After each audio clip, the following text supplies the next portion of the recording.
So Star Wars Battlefront 1 and 2, not the new ones, the old ones have received remakes. Okay, these aren't remakes, I guess, but remasters? Oh, they're not even remasters. No, they just took the console version of the game from 20 years ago and put it on the new consoles and the PC. They promised, you know, big online battles, but they didn't put enough servers in. So, oof, nobody can play. Because they relied on the console ports as opposed to the PC ports, there's weird issues like mouse and keyboard doesn't really properly function right. The frame rate is like locked to 30 FPS for animations or the game. I don't know. I didn't care that much to look into it. Point is, this is bad. Especially, again, on the PC. This is just worse than the old versions. It costs more money, it plays worse, and it looks worse than the game would be if it just had mods. How do you do this? How do you mess up something that is just taking a game from 20 years ago and re-releasing it?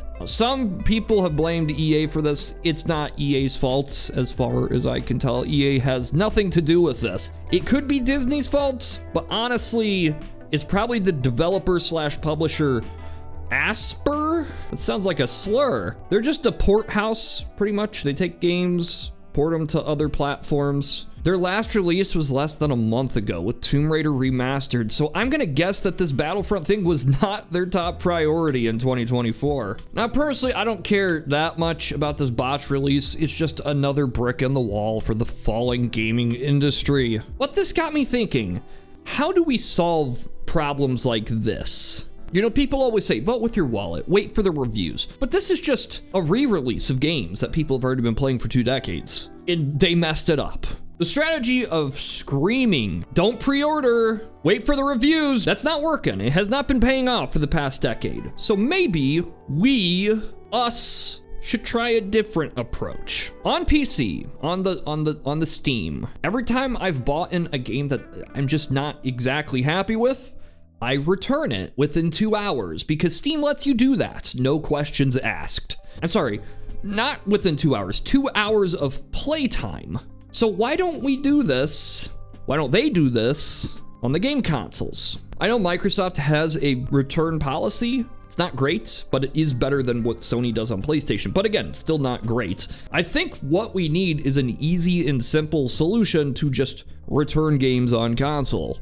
Less than 2 hours of playtime, don't like it, yeah. This would probably have a lot of major effects on the industry. If you have a return policy of any kind, most people that press refund, they're probably not coming back. I mean, sure, they might come back eventually when the game's on sale, but you're not gonna get the same amount of money.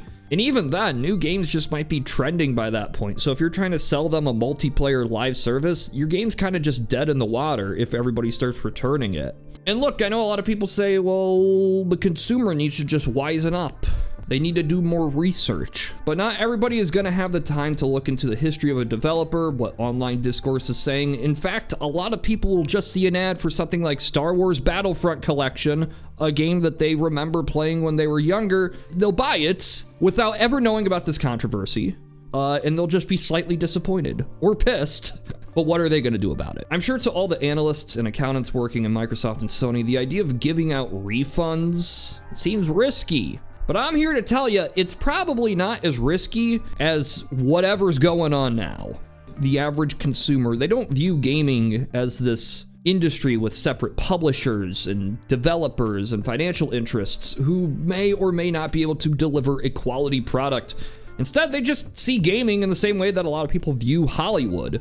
A single entity slowly declining and losing relevance that people are losing faith in. And when people lose faith in these products, they do start to wait for the reviews, or they just don't come back at all. Having a refund policy like this on console would change how studios approach development, because a lot of games are purchased on consoles. A lot, especially these AAA games. Sales that cannot be refunded. So yeah, if you want better games, just ask Microsoft and Sony to allow for these refund policies that are in line with Steam, with Valve. But I'm a greedy little boy, so I'm gonna go a little bit further than this. I think we should start asking for refunds, not just for the games, but for microtransactions, for all transactions in the digital space. Imagine how this would change things. Imagine if you buy a cosmetic and you have it for 2 hours and you decide, don't really need it, don't really like it, and you can just refund that. Imagine if after buying a season pass and finding out it isn't all you wanted in 2 hours, just say, hey, give me my money back. This would give publishers incentive, a lot of incentive, to focus on quality over quantity in changing their strategies to try to make sure people are happy as opposed to just making as much money as possible. Because if you try to sell somebody with a $30 skin, well, these people might get buyer's remorse and refund it because it doesn't seem so novel or cool anymore. And I think this is where we should focus our attention, not on demanding that the games get better, because obviously they're not going to get better. The publishers are not going to get better. But the platforms themselves, they can hold the developers accountable simply by offering refunds. While this is on PC, again, a lot of sales are on console, and this is where a lot of that money is going to be made by these publishers. This would be hitting them where it hurts. And so I think we should do this.